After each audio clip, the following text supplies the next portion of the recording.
我们来到了内战中的缅甸。近几年，缅甸因为战争以及其他原因，国内经济一落千丈，人均 GDP 亚洲垫底，是亚洲最穷的国家。在缅甸第一大城市仰光，这里的平均工资每月只有400人民币不到，城内遍布乞讨要饭者。那么缅甸的物价是怎样的呢？我们探访了缅甸的几个市场，想了解当地人的生活。在缅甸的昂山市场，有很多的宝石商店，一颗宝石当地人卖我们10万人民币，还有不少缅甸人讲中文给我们兜售各种宝石翡翠。来到了当地人的市场，这里的物价又低到离谱，缅甸最大的城市竟然如此的割裂。下面跟着狒狒文涛开始今天的缅甸之行。大家好，我是狒狒，我们正在背包环游东南亚。现在我们在缅甸的第一大城市仰光。那今天这个视频呢，我们准备带大家来看一下仰光本地的市场，以及逛一下夜市，带大家体验一下仰光本地人的生活。但是呢，在逛市场之前呢，我们准备先去巴士站买一下票，因为我们打算去缅北了。大家看一下，这边有比亚迪的充电桩 BYD， 哇，厉害了啊！比亚迪在缅甸仰光的火车站这边啊，都建了很多的充电桩。虽然没有什么电车，但是电桩是不少的，1、2、3、4、5个充电桩啊，10个车位，老厉害了。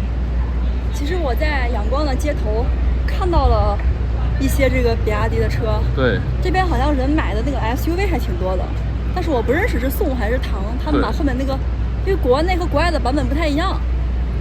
然后在泰国的时候看到了很多的那个海豚，对，这边主要是 SUV， 对，反正是比亚迪的 SUV 电车，看那边写了比亚迪，什么那个充电设备、充电站，然后还有营业的时间，从周1到周6。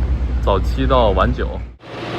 仰光这座城市经常停电啊，我们路过这个酒店还是个什么，门口是2台大型的发电机啊。我们在仰光的市区找了一个巴士站来买一下仰光到善邦的车票。这家公司叫做JJ 客运公司，他们家除了这个客运巴士之外，也有这种快递的业务，就有点像我们之前在越南的这个富塔公司，或者说柬埔寨的 VET， 他们的业务还是挺多的。我们已经买到车票了，就是这样一张打印出来的小票。从这个仰光到善邦的东支呢，一共是600几公里，大概需要开13个小时，因为那边是高原啊，很多的山路。我们这趟车呢是一趟夜车，晚上的6点半出发，第二天早上的7点半才能到。天哪！漫长的旅途。再给大家说一下这个大巴车的车票哈，这个票价就很有意思了。按照这个官方的定价呢，每一个乘客是19美元，大家记住这个数字啊，19美元。19美元呢，换人民币大概是130多块钱。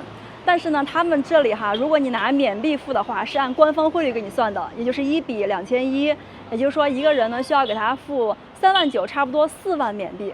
而这4万缅币，我们当时是拿民间汇率换的。我们当时换这个4万缅币，只需要人民币差不多，83块钱，83和130多，这直接打了6折了。所以这一波呢，我们也是吃到了这个汇率差了。给大家看一下我们坐的这个车，就这个，最上面就是我们这趟过去要坐的这个过夜巴士，它这个座位呢是可以稍微放的平一点，可以休息的。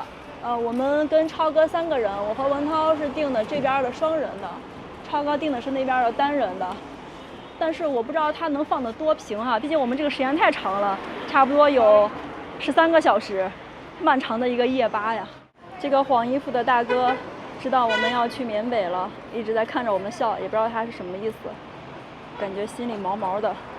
我们现在已经来到了仰光市区的昂山市场。这个市场呢是以缅甸的国父昂山将军来命名的。这个市场应该说是仰光市区非常大的一个综合性市场哈。听说里面什么东西都能买到。这个每天是下午的5点半就关门了，因为我们过2天要去缅北嘛，那边的纬度比较靠北一些，而且呢是高原，有点冷，所以我们看看能不能在昂山市场买一些厚衣服，走去逛逛。昂山市场是仰光最大的市场，始建于1926年英国殖民时期，后为纪念缅甸国父昂山将军而改名昂山市场。市场内售卖珠宝、手工艺品等，但因近年来缅甸政局不稳，现在基本看不到游客。在缅甸有非常多的区域都以昂山将军来命名。我们刚刚到这个昂山市场这里，就看到外围这一圈有很多华人的店铺，像这家就是卖翡翠的，然后那边还有一家珠宝店，但是好像没有开门。再看一下这边，这边也有一个叫王氏兄弟珠宝店。爷爷长得好像寿星啊。爷爷要卖那个陀螺，好像是。到处都是珠宝 ，precious。这还有画圆的小师傅。小师傅。我看到他们画的这个，里面还有雪饼、旺旺雪饼什么的，有吃的。就各种画圆哈。对。能画到钱就画钱，画不到钱就画圆。这就是昂山市场了，这里边挺大的。对，超大。我们这是中间的一条干道，感觉卖这个珠宝的多一点。是的。我往那边瞅了一眼，那里面好像是卖衣服的，有这个缅甸本地民族服装。这小帅哥跟我们打招呼。然后这边也是，好像衣服多哈。对。我们就从中间这条道往前去转转吧。红宝石、蓝宝石便宜。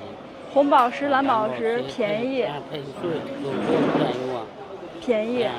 曼德勒来的最好。曼德勒的。看看曼德勒。看看嘛，比较便宜。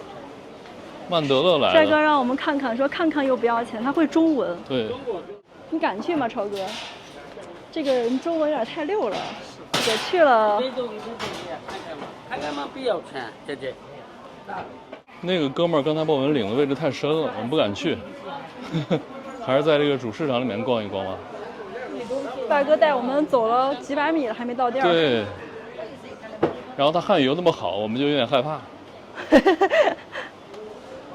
在外面旅游，有时候是要提防这些中文过于流利的。这里面好像家家户户都是卖翡翠的这一排啊，还有各种宝石。最主要中间那一排它租金高，租金贵，它只能卖这种比较赚钱的利东西，润空间大一点的，才能包得住。哇，阿姨太牛了，这是顶个盆儿。你可以挑一个喜欢的，问问多少钱。你是自带吗？还是要送人吗？哇，你会中文啊？我是华侨来的。哦，是华侨啊。你的手的话，如果你自己人，我看一下你的手围多大，然后我可以帮你讲适合的。你们祖籍是哪里的？我是云南腾冲。云南腾冲的。这都是缅甸的翡翠吗？全部都是缅甸天然翡翠 A 货来的。哦。这跟瑞丽卖的是不是差不多啊？比如说地方不一样，价位不一样，东西不一样，有些是 A， 有些是 B， 有些是 C。对，这都是 A 货。我们是保证是 A 货来的。好吧，你们这儿原石是不是都是缅甸北边那边过来的？对啊，他们都是只有缅甸北部出的，只有这一个地方，其他克钦邦吗？克钦，只有这些都是缅甸北部来的。对，世界上最好的是这个全部都是缅北那边。对。哇，厉害了！原来玉最好的就是缅北的。老板，你看它这个值多少钱？紫罗兰也是不错的，这也不错的。戴了很久了吧？是不是？对对对。所以说，因为它抛光比较少，再抛光的话会很亮，也是不错的。戴了10几年了。那这个能卖多少钱？看得出来，看得出来。这个能卖多少钱？可以卖了，可以卖。可以卖。会值1万块吗？值了。哦，值了啊。这个美女给我推荐了几个，都很漂亮。这个挺漂亮的啊。挺漂亮的。多少钱？正在问，老板说这个4800，就是里面有黄翡的这个。人民币是吗？对，人民币。这个6500哈。我觉得这个好像更好看一点。可以发给我妈看一下，妈懂，她懂一点这个。对。是的。好看，挺好看的。你们这里可以就是微信、支付宝吗？有啊，可以啊，可以的哦，那很棒。对，这边还有好多卖玉的。我们刚才去那个老板那家转了一下，他是个华人老板。主要是我们俩不识货，对，我们拍了一些图片和视频，到时候发给家里懂行的。对，家里有人懂行，让他们看一下。是。其实我感觉这个市场的这个翡翠，如果它真是 A 货的话哈，这个价格好像不是很贵。是的。它那个成色特别好的卖6000多，稍微差一点的那个是4000多块钱，然后还有比较细一点的那种是卖2000多的也有，对，也是 A 货。感觉价格还可以哈。嗯，玉这种东西不敢随便摸，一摸人家说10万，你就得赔10万。你说的很有道理啊。这人也太多了吧？哦，这儿好像是一个喝茶聊天的地方，是吗？他们好像在这儿聊生意呢，几个人一个桌儿一个桌儿，然后都在那儿说事情呢。我不知道是不是这些翡翠商们、玉石商们。好多人啊。对，还有很多这个印度裔的。对，基本都是印度裔的。妈呀，涛哥，看桌上放那么厚沓子钱，现金啊，缅币。看来真的是在谈生意了。是的。这都是上亿的买卖呀！大哥在给我打招呼。大哥眼前那沓子钱好晃眼啊！超哥，上亿的买卖，现金直接放。超哥，你看他们都那个小袋里面装什么东西，然后拿出来给大家看，然后看价格。这就等于像那个跳蚤市场一样。对对对。在这儿直接交易了。直接交易了。就特别小的一个透明袋儿，不知道里面装的是啥。感觉像钻石呢。对，我也觉得像钻石那种。应该都是宝石。还是嫩的一个那个像电筒一样的。对。哇，真的是哎，红宝石，这等于是一个露天的这种红宝石交易市场啊。是的。还以为钻石呢。看起来蛮贵的，因为好多桌子上都是这么厚一沓子钱。是的。缅币。我想拍张照片。谢谢。这个很小。很小，对。我拍一下。看。哇，这个美女让我拍个照片，你看。这个多少钱？你？这个大概多少钱呢？你们要买吗？您是买还是卖？我是刚买下来的。刚买下来的。哦，我们就了解一下，我们是旅游来的，了解一下行情。差不多缅币5000万左右吧。哦，5000万。你们是哪里来的？我们是中国。多少钱？5000万。5000万。就我刚刚给你看的那个5000万。缅币。那有好多钱啊！那多少钱？10几万啊，10几万人民币啊。就那么一点儿。按民间汇率算是10几万人民币，按照官汇算是20几万人民币。就那么一点红宝石。啊。不，我不相信，我要再拿计算器除一下。5000万。哇塞，50万等于是。按民间汇率算是10.5万，按照官方汇率算差不多要16万，16、17万。哇，真的都是上亿的，5000万啊，差不多1亿的买卖了。所以在这儿都是亿万富翁啊。而且刚才这个美女跟我说，它只是一颗很小的钻石。How much this one? This one, the whole piece 6 lakh. 哇，好大呀！600,000。这价格还可以啊，比刚才美女那个10几万的小红宝石要便宜点。这个是大的蓝宝石，挺透的啊，水蓝色。这个大哥好像意思是说，我们在其他地方好像是3倍的价格，对，他这儿便宜。这边就是卖茶，就在这边几个店铺，1、2、3、4卖茶的，然后还卖一些当地的吃的，就这种吃的。他们买完吃的和买完茶之后呢，就找一个地方在这边去做一些生意。哦，超哥，你看，他们都是买吃的，这边还有春卷、炒饭的。这边买好吃的之后，坐这儿一块聊天做生意。吃着5块钱的饭，谈着上亿的生意啊！对。我们3个刚刚从这儿转了一圈，好多人都以为我们是来收玉的，他们都问我你们是哪个公司的。这边说中文的人还挺多的，有这个大马的华人。刚才我们还看到了好多的这个，我分不清是印度人还是印度裔啊，看他那个长相。因为这个其实巴基斯坦和印度那边的宝石也挺多的，很多也来这边来交易做生意，好热闹啊这里。对。不过都是我们买不起的东西，我们现在去前面的卖衣服那儿转一转，看看有没有合适的厚衣服，买一点自己买得起的吧。这边衣服好像不适合你去缅北穿呀。是呀，有点。缅北应该穿一些稍微厚一点的，穿起来稍微安全一点的。对，安全色。走吧，咱们撤吧。这个昂山市场呢，大概就是这样子哈，主要是以这个翡翠、宝石、蜜蜡为主，然后卖衣服、卖布料的都在其他的这些外围这些区域，还有这个卖眼镜的一些轻工业的产品也是挺多的。走，我们去其他地方再逛逛吧，这儿没有我们需要的东西。对，我考你个问题，你知道这是干嘛的吗？标的数字，不知道啊，真不知道吗？我这个板儿不就是一片儿一片儿拼起来的吗？哦，就是的，然后它拿着数字标着，就知道下次怎么拼了。是。对，小的时候呢，很多店铺小时候很多哈。对，那个门板儿就是一片儿一片儿的。对，现在都见不到了。这个你要考我吗？感觉挺怀旧的。感觉我不知道是吧？不是，我是感觉好多年没见过了哈。我们已经从昂山市场出来了，现在来到了唐人街的一条巷子里。这边呢，听说也有很多卖衣服的，旁边呢这个就是大市场，叫登义市场。但这个市场呢，我觉得它其实里面还没有外面这条街卖东西的多。对。可能我们来晚了吧，还快关门了。大家看，这里面就是登义市场的内部，其实很多店铺都已经关门了。对。所以我们从外面这一圈转一转。哇，这个又是日本的车啊，什么株式会社。缅甸的这个纺织业是非常非常发达的哈，在缅甸呢有这么几个支柱产业哈，一个就是农业，最主要就是农业；第二个就是纺织业、制造业，就包括他们这个鞋袜呀、衣服呀、帽子啊，就这一类。那第三类就是玉石和矿产业了。第四个应该是旅游业，但这几年呢，缅甸的旅游基本上没有什么人了，没有什么游客了。大家可以看到呢，这条街上很多都是纺织用品和原料，还有成品这些。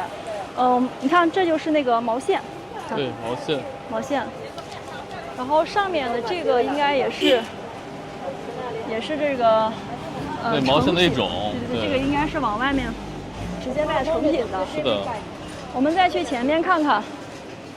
刚才呢，好多这个蛇皮袋子里，对，装的也是那种就是很初级的这个纺织原料，都在这里头。是。你看这家也是卖这个布料的，各种布料和纺织品。对，在这条街里边啊，基本都是印度裔的。你现在印度裔这边的人特别的多。哇，你看这家是卖这个缝纫机的。是。有那种老式的，也有现在这种电动的。对。比较先进的。哇，他们在玩什么？这是玩那个叫藤球。这是不是跟那个毽子一样的玩法呀？对，类似。就在这样一个场地吗？嗯。比赛的时候是有个网，大家踢来踢去的。哦。藤球。这个我之前倒没了解过啊。真的好多那个印度裔啊。对。我们去前面转转。你看当地人脸上都喜欢涂这个特纳卡，怕晒。这边的日照真挺强的，大家看一下我的胳膊，现在已经跟男人没有什么区别了，非常黑。大家可以比一下我胳膊和脸，脸上有防晒，胳膊从来没涂过防晒，就这样了。这家缝纫机店厉害了，哎，好大呀！嗯，是专营的。哎呀，涛哥转了2圈了啊，我感觉今天想在仰光买一个那种厚衣服比较难啊，因为这边冬季都是30多度，当地人没有穿那个厚衣服的，都是这种薄的啊。对，都是这种。不行，我们就到时候到了这个缅北掸邦，到了掸邦再说吧。当地男生的衣服也特别的花哨。这个登义市场呢，它是一个长方形的、长条状的。我们刚走那个巷子是它其中一个比较长的这个边。然后这个位置是比较短的边，这条这些门面都是朝这个主干道的。你看它这卖的全都是成衣，不过我还是没有看到适合我穿的。算了，我们俩放弃买衣服了，因为实在找不着合适的。等我们到了这个掸邦再说吧。现在呢，我们来到了其中的一条，也是一个感觉像小市场，但里面主要是卖吃的喝的。我们去转转啊，卖食物的。哇，当地人喝的这是什么？龟苓膏是吧？不知道啊。哎，这个是冰吗？对。冰块里面感觉有针一样那种。对。红色的、绿色的、咖色的。去里面再看吧，里面好热闹啊。那种包槟榔的呀。槟榔。哇，这是大米。我不知道上面写的这个是不是价格呀？这个5800、5500的。对，应该是价格。如果是价格的话，那有一点贵。是吗？这个对，因为5500呢，拿这个民间汇率算的话，也有10几块人民币了。如果1公斤10几块人民币，还是挺贵的这个米。对。毕竟呢，缅甸是一个很重要的农业生产国，有他们本地的米。走去前面再看看，这条巷子有点窄，有点窄，不怎么好走。这家是个卖菜的菜摊儿。哇，还有豆腐，果然是唐人街啊！对，竟然有豆腐。各种各样的蔬菜。这个是这什萝卜吗？么萝卜？这秋葵我知道。这小萝卜，嗯，茄茄子好可爱。这么小。对，紫的和白的，这俩都是茄子。哇塞，这个包菜有点大的过分了。大的过分的包菜和小的过分的茄子，这俩好可爱。是的。一个感觉是侏儒，一个得了巨人症。对，真的挺像的。大家看一下我的拳头，跟这个包菜比，再看一下我的手掌跟这个比，茄子比。好小的茄子。哎，这是什么呀，菲菲？这个啊？对，好像大芒果。这好像是葫芦吧？是吗？有点像葫芦。哦。应该是一种蔬菜吃的那个葫芦。哇，这人也太多了。番茄。哎，这个灯笼椒之前我们在新疆见过好多啊。对，灯笼椒这边都干掉了哈。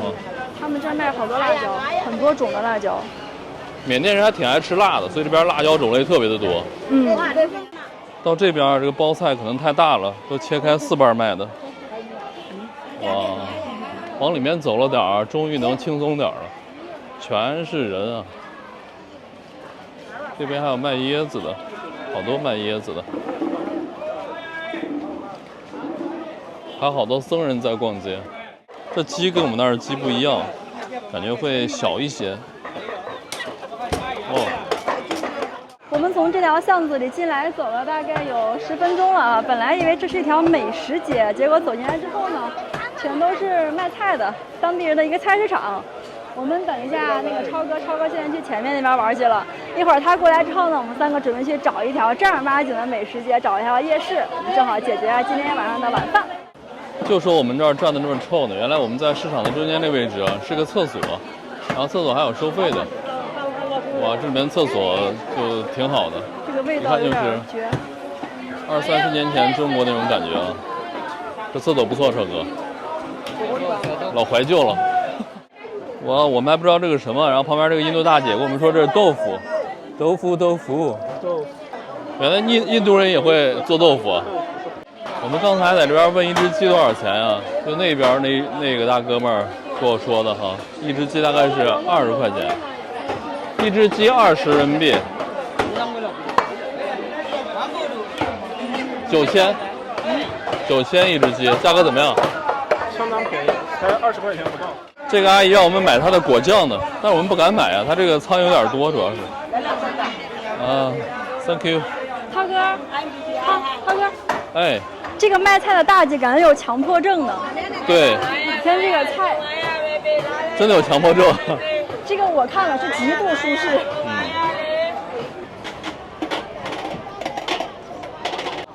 Good。青椒。Sweet。OK 啊。 One basket, 1 dozen. OK。 Thank you. Thank you, brother。啊，那个帅哥跟我们说，这个东西1000一个，然后放红糖哈，里面那个红糖汁儿，就跟我们在火车上吃那个一样的。然后这上面还有椰丝。对，感觉不错呀，干净又卫生，好吃。这是椰蓉吗？对，这是椰蓉。是不是贝贝？你来一个。贝感觉没有挑战的勇气啊。我想吃这个。可以来一个。来一份。1000一份。1000。2块，挺便宜吧？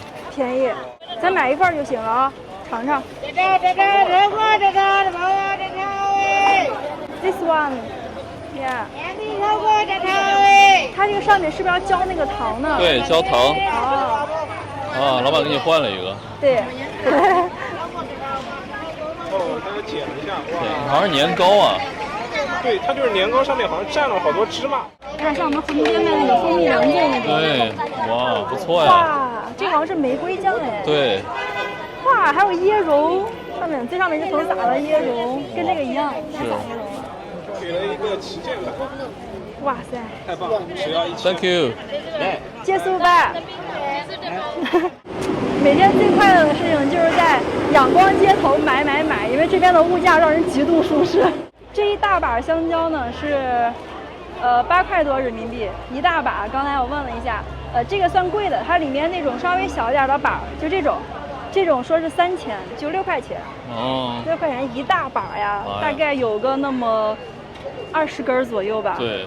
很便宜的。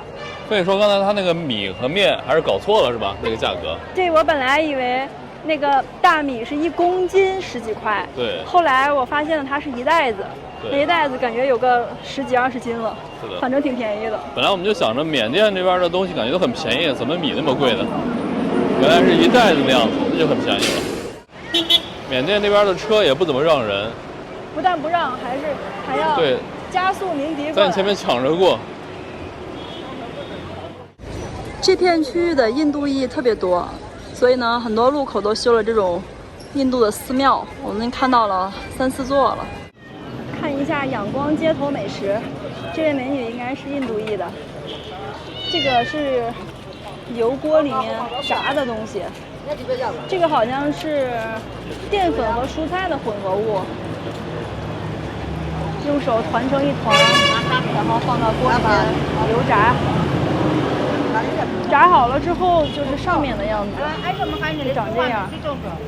有各种各样的，有这种带虾的，有蔬菜的，还有这个好像是辣椒，一整条辣椒沾上面糊油炸，看起来还不错。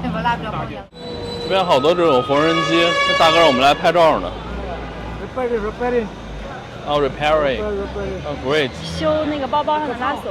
啊 China. China. Yeah. Where from? Myanmar. 啊，缅甸甸。Myanmar Islam. 啊，Islam。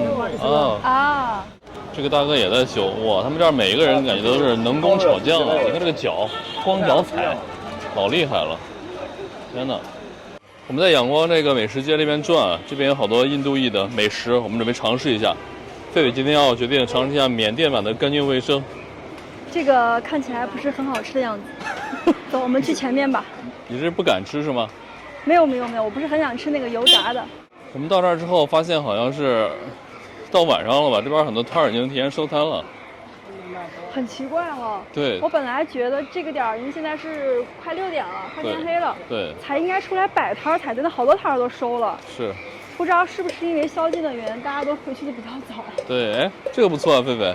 这个是烧烤。哆啦 A 梦的铜锣烧，哦，这个可以搞一个，这个不错啊。对看上去比较友好。比较友好。 How much one? How much？要哪种？这个500 ，500的。啊，这个是加鸡蛋的，这个好像没加鸡蛋。对。 How much this one? 哦，这个800， 800，这个500。对。哦，我知道了，这个是有鸡蛋，这个没鸡蛋的，我们各来一个，能吃完不？要一个吧。要一个吧。嗯。要蛋的不？要蛋的吧。要蛋的。This one, yeah。一会儿分一下就好了。对，还有他拿剪刀是不是要给你剪的？呀。帮你剪成那个小块儿。对，我们3个人今天主打一个省钱，每次都是3这个感觉个人分一像那个松饼啊。嗯，像松饼。这是多少？狒狒和超哥在抢着付钱呢，他俩每次都是。你那都是100的，不够。哦。他俩每次看这种贵的都是往后退，看这种便宜的都往前冲。哦。这2个人啊，太坏了。这都被你发现了。凡是单价上1000的，我们俩谁都不掏钱包。对呀、我看狒狒和超哥见这500、600的，赶紧上去付钱。Thank you。拜拜。油炸的鸡腿、鸡爪、鸡胗、鸡心，看。This how much？ 哦。好来，好来。哦。不劳累，不劳累。啊，1500。哦。 1500车，超哥。1500 3块多。1500 3块也不贵哈。不贵。对。不过我们真的不是很想吃油炸的。是，小宝宝在这边，哎，要东西啊。好可爱。对，你知道我现在在这儿逛什么感觉吗？感觉进入到印度了。大街好像收摊了，走吧。它这个好像是那种，你看它是凉拌的这个米线、米粉儿。对，然后再放点这个萝卜丝儿。那个叫什么番茄，然后拿那个醋汁儿什么的拌。我觉得缅甸的食物是我们这次来中南半岛这些国家里面口味最接近中国的了。对，走吧。楼还挺旧的，大家能看到哈，这个传音就是 OPPO 上面这个公司，在这种第三世界卖手机卖的特别的好。对，在非洲啊，还有在缅甸这边也有，我们在别的东南亚国家没见到，但是这边仰光还是有不少它的店。其实很多这种就稍微穷点的国家的人，他们都说是。就很感谢中国这种公司哈，对，要不是有这种比较便宜的这些公司呢，他们就很难用上智能机，就很难有能力去买到智能机。因为 Tecno 呢，不管怎样呢，它的手机也可以下各种 app， 可以玩游戏，就还是能满足生活基本的需要的，很不错啊。大家看啊，这边这个树就特别的高了，感觉在中国的城市很少见这么高的树，然后上面这种乌鸦呀搭了好多巢。很多只乌鸦在这儿，呱呱呱的。